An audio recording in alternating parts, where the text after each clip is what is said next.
Wednesday. Thanks for joining us here on KXAN Live. I'm your anchor, Esmeralda Zamora, and with me today is Kristen Curry for our Kristen's Classroom segment. Hi, Kristen. How are you doing? Good morning. Pretty good. It was a busy morning, early start to the morning with storms and showers moving through central Texas, but got some good rain out of it. Storms are clearing, so we can look forward to a milder day. Yeah, yesterday our sky cam was completely gray, and today it looks so clear. A little better, yeah, a little better. And I think as the day progresses, we should see more and more sunshine, less and less of that cloud cover, so we'll get a little bit of a brief break here between cold fronts. Aside from the rain, something special happening tonight is the snow moon, and you're going to tell us all about it, right? Absolutely. So today's Kristen's Classroom focusing on February's snow moon. But before we get into a full moon and all that, I figured we'd talk about moon phases. So I loved this graphic put out by NASA because I think it gives a great representation of what we're seeing and what we're not seeing. The sun is the only star that we have that shines on us to where it would reflect and obviously give us daytime or lack thereof, nighttime, shining on us as planet Earth and the moon. So if you think about the light that the sun projects onto Earth, the moon lunar cycle, as it orbits around our Earth, you're getting different amounts in different parts of the moon that are lit up and facing us. So with the new moon in that very far left diagram there of Earth, you can see that moon is actually being shined from the back side. So we're looking at the dark side of the moon, if you will, because there's not going to be any light being shined or reflected back on it. Now, it goes through each cycle, right? The full moon is when we're getting the full side of that moon being lit up, and as seen from Earth, we can see that full disk, but then it slowly starts to fade back into that new moon phase, where the other side is being lit, and that happens at about 29 and a half days. The lunar cycle is 29 and a half days for it to go new moon to full moon, back to new moon. So that's how we get our full moons. Now, with that 29 and a half day cycle, that typically lines up to about one full moon each month. And it gets us to these fun names that are given to the full moons of each month. And this is based on Native American history and culture, to where they would actually use the moon as a way to track the seasons and what they needed to do to stay ahead of the potential incoming weather. So I've listed all 12 here, starting first with the January full moon being nicknamed the wolf moon. The February moon is called the snow moon because it is said that that's when we typically see some of the heaviest snowfalls.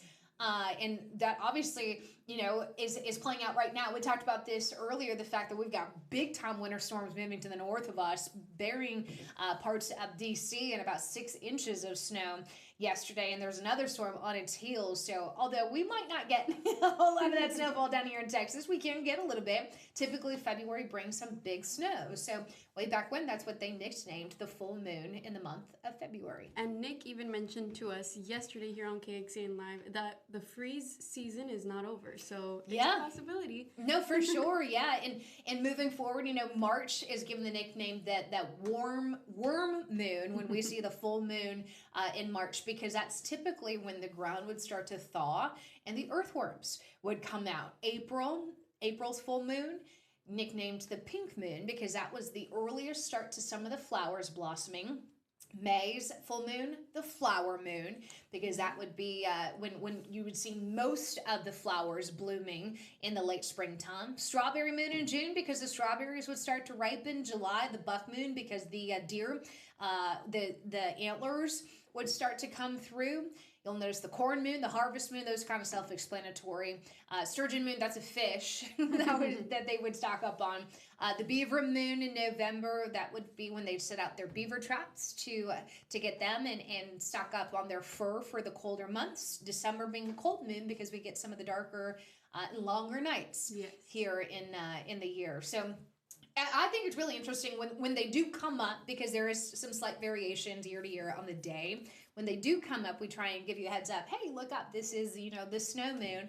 That has maybe peaked this morning, but you're still going to be able to see it tonight. So tonight and tomorrow night, you're still going to see that appearance of the big full moon. Now, I will warn you, we've got clouds tomorrow. So tonight will be that opportunity to take a peek outside.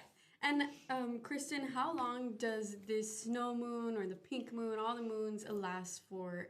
Do we see it for like 3 days, 2 days? Usually the peak happens at that one day, but it still appears pretty big, that 98 to 99% full.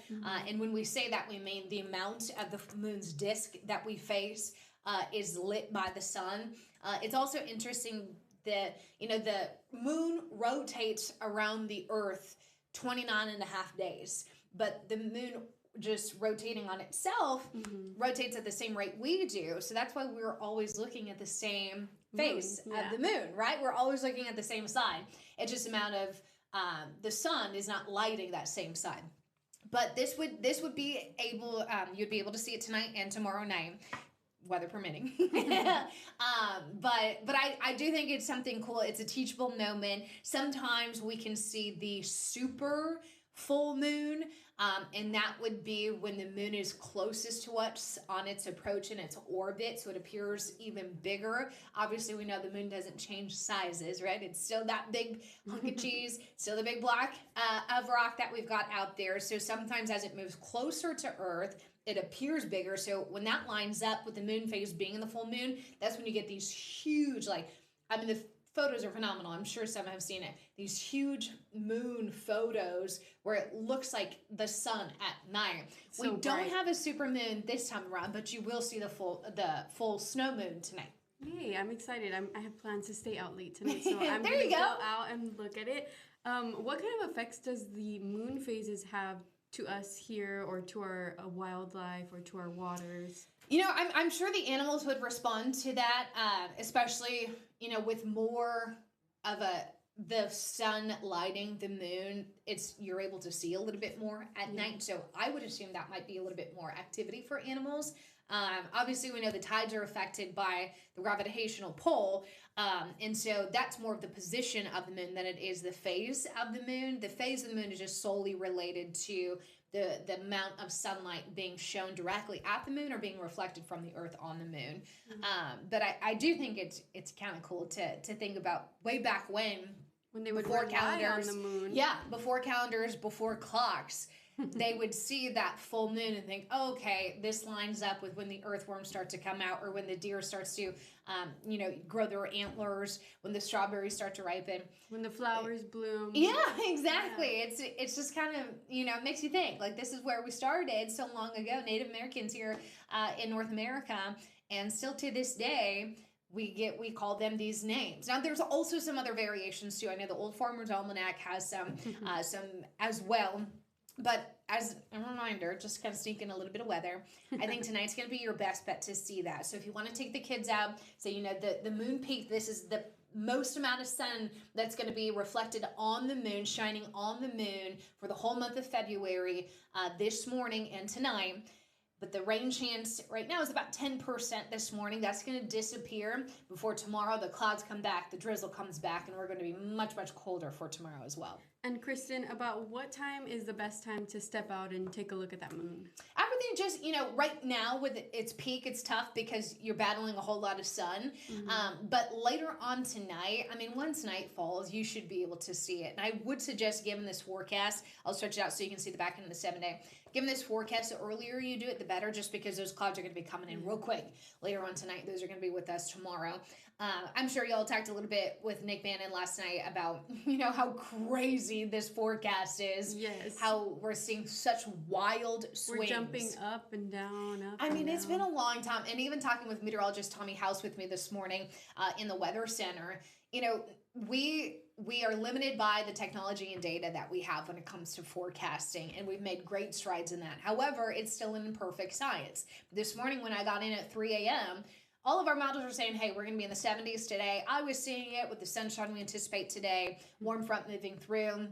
Well, with some of the newer data coming in late morning, they're keeping us in the 60s. Wow. So we've actually nudged down your temperature for the afternoon since I last saw you on KXAN News today, because the new data is pointing towards this afternoon not being quite as warm as what we were initially thinking. Now, mind you, we only got to 52 yesterday. So it felt like 30. Right. It is going to be relatively warmer, and I think just overall more comfortable.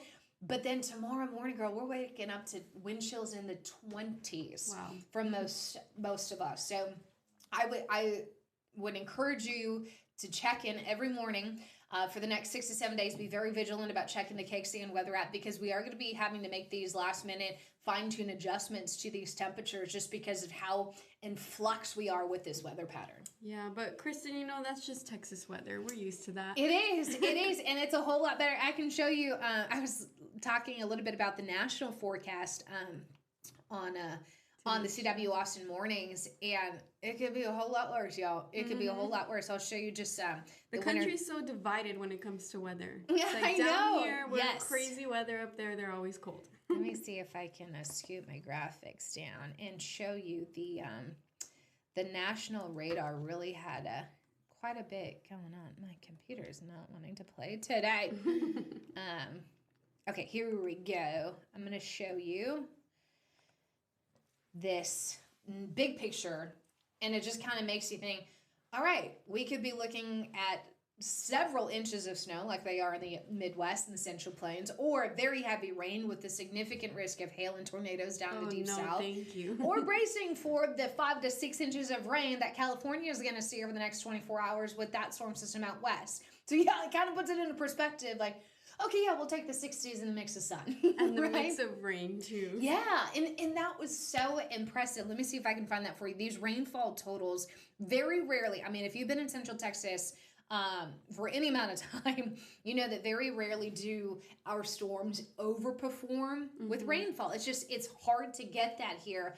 But over the last 48 hours, I mean, we saw anywhere from 1 to close to 3.5 inches of rain in the Austin metro. Wow. And February is typically our driest month. We don't usually get a lot of rain this month.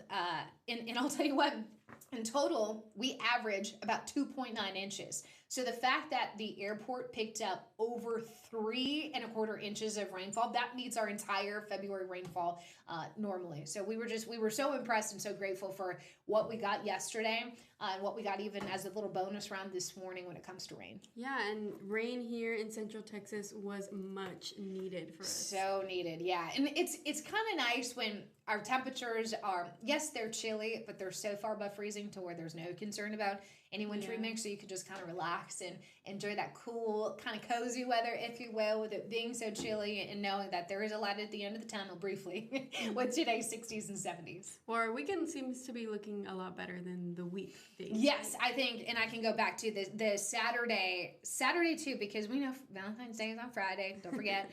I do anticipate Saturday to be milder in those 70s. But come Sunday, it is going to be much, much cooler. Let me see if I can get this to play. There we go. Sunday at 53, and it will be gusty. So if you've got plans for your sweetheart, I think, Friday will be dry. Saturday, there's a little bitty rain chance, a drizzle in the morning. Also, keep in mind, Sunday is the Austin Marathon. Yes. And that's going to be really cold, 30s in the morning. So for those who are going to be braving those conditions and tackling that course, I will tell you the temperatures look to drop to the mid-30s Sunday morning. So you want to bundle up. Extra bundles yes. for that marathon. Well, thanks so much, Kristen, for talking to us about all the moon phases. This was a really fun topic, and I'm sure there's ways for parents to make it fun at home, at the breakfast table, learning about these moon phases, and then going out tonight to look at it. Absolutely. We got, the snow moon tonight, and then coming up next month will be the worm moon, and once that happens, I will let you know again. Well, we do have your article that you published today, and it's titled February Snow Moon. You can find it on our homepage at kxcn.com, and we have the full list of the months and the names that go with them, right? Yep, it's all right there. Perfect. Well, thank you so much, Kristen, for joining us. We're excited to see what topic we have for next week. Of course. I'll see you then.